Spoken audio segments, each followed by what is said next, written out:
Gold is coming out of the ground in South Carolina right now, about 200,000 ounces a year. From the highway outside Kershaw, there's nothing to see.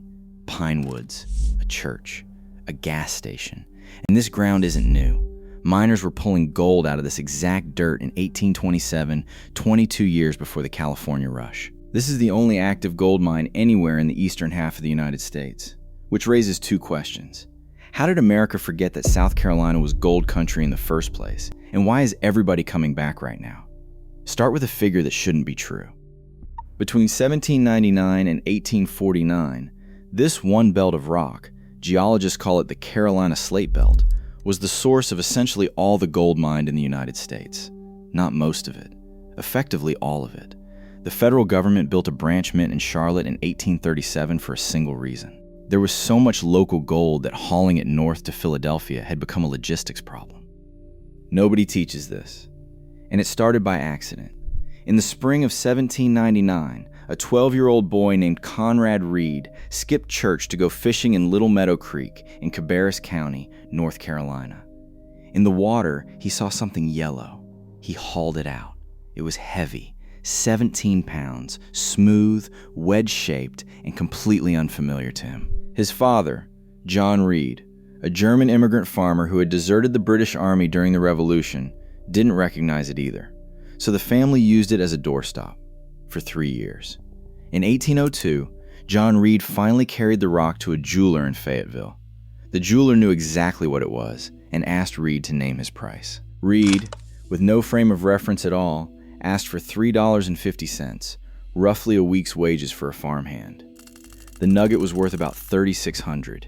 He eventually learned what he'd given away and recovered part of the money. Then he started digging. In 1803, a worker on Reed's land pulled a 28-pound nugget out of the same creek bed.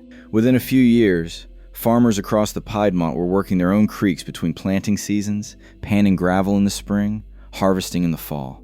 That was the first American gold rush. It just never got the name. So why is the gold here at all? About 500 million years ago, the rock under the Carolinas wasn't part of North America. It was a chain of volcanic islands sitting off the coast of an ancient continent, closer to what is now West Africa. Underwater volcanoes drove superheated, mineral-loaded water up through cracks in the seafloor. As that water cooled, it dropped what it was carrying, gold, silver, copper, into the surrounding rock. Then the continents collided. That island arc got scraped off, crushed, cooked, and welded onto the edge of North America. It's been sitting there ever since, a 500-mile scar of ancient volcanic rock running from Georgia through both Carolinas into Virginia. That explains why the gold is here. It does not explain why everyone walked away from it. In 1827, a planter named Benjamin Haile found gold on his land in Lancaster County, South Carolina, and opened a mine that would carry his name for the next 2 centuries. It ran on and off through the Civil War, through 2 world wars, through a brief revival in the 1990s, then went quiet for about 25 years. But starting in 1849, the same thing kept happening to the entire region. Somewhere further west, somebody found something bigger. California took the miners. Colorado took the ones who came back. Alaska took the rest. There's a second reason the Carolinas emptied out, and it's geological, not historical. 19th-century miners could only work the top of the deposit. Near the surface, groundwater and oxygen had spent millions of years breaking the rock apart, freeing the gold into visible flakes and nuggets you could wash out of gravel with a pan. That weathered layer is called the oxide zone. In the Carolina Slate Belt, it's thin. Below it, the rock changes completely. The gold is still there, often more of it, but it's locked inside sulfide minerals, in particles too small to see, chemically bound in a way no amount of panning or hand crushing will release. To a miner in 1850, that rock was worthless. It looked like nothing at all.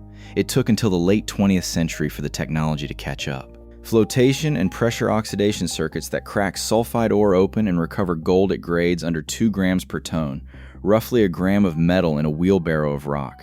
Induced polarization surveys that map conductive structures hundreds of meters down.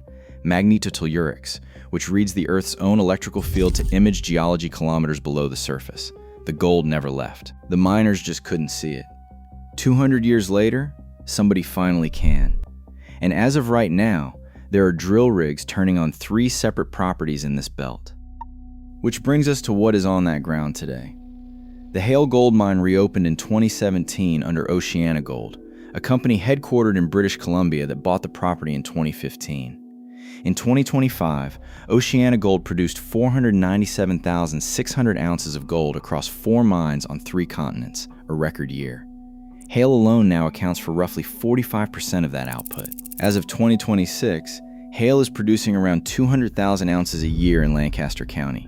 Put that next to the old mine.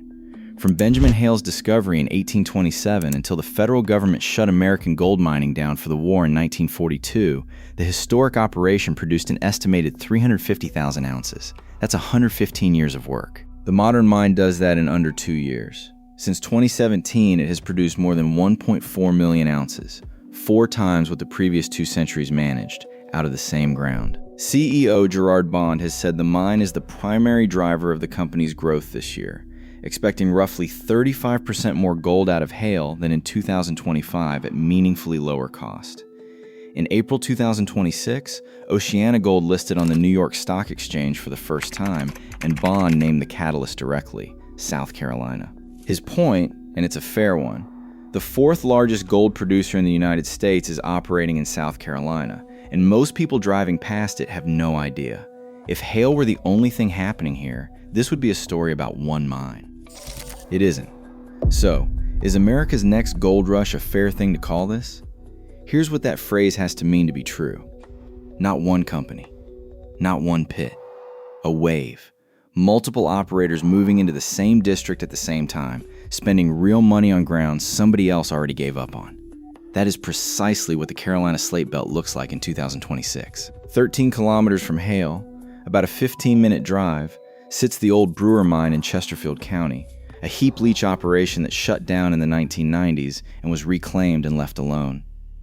A company called Carolina Rush drilled 36 holes there and, in 2025, published a maiden resource estimate. Roughly 551,000 ounces of gold and 34 million pounds of copper.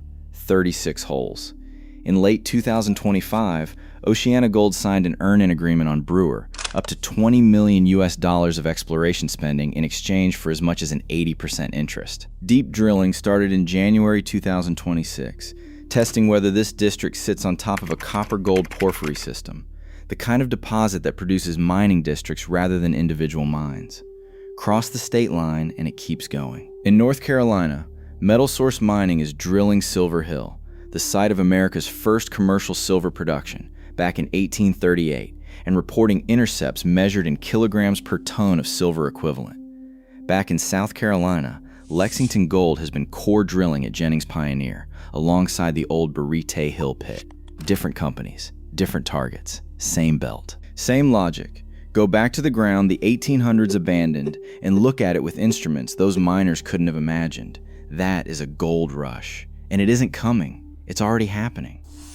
Here's where it stops being an industry story. The Carolina Slate Belt isn't some remote formation under an empty basin. It runs directly beneath the Piedmont, under farmland in Cabarrus County, under subdivisions outside Charlotte, under the edges of Columbia and Raleigh. If you live anywhere on that arc from Georgia to Virginia, there's a reasonable chance the rock under your house is the same volcanic sequence being drilled at Brewer right now, which raises something most homeowners have never had reason to think about. Across much of the Southeast, surface ownership and mineral rights were split apart generations ago, and deeds signed before anyone alive today was born. A lot of people in these counties own their land and do not own what's underneath it, and have never checked, because for 150 years it didn't matter. It's starting to matter. None of this is settled. As of mid-2026, here's what's still in motion. OceanaGold has roughly 34,500 meters of drilling planned at Haile this year, from surface and from underground.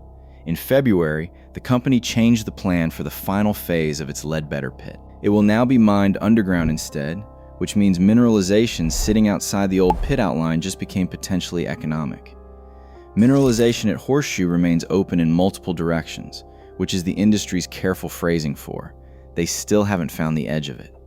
At Brewer, the first deep holes came back mixed. One target, a low resistivity anomaly under the old mine, turned out not to be the intrusion they were hoping for. The porphyry remains exactly what it was, a theory, unproven, with no guarantee attached. But the earn-in has a clock on it. OceanaGold has to spend $8 million by the end of 2027 to secure a half interest and $20 million by 2030 for 80%. Money on that timeline doesn't get committed to ground nobody believes in. Go back to that highway outside Kershaw. Pine woods, a church, a gas station.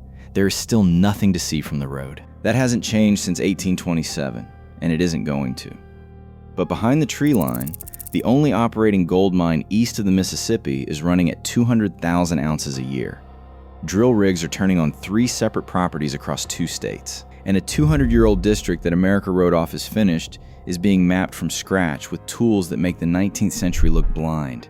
The gold was never gone. It was just underneath the part anyone could reach.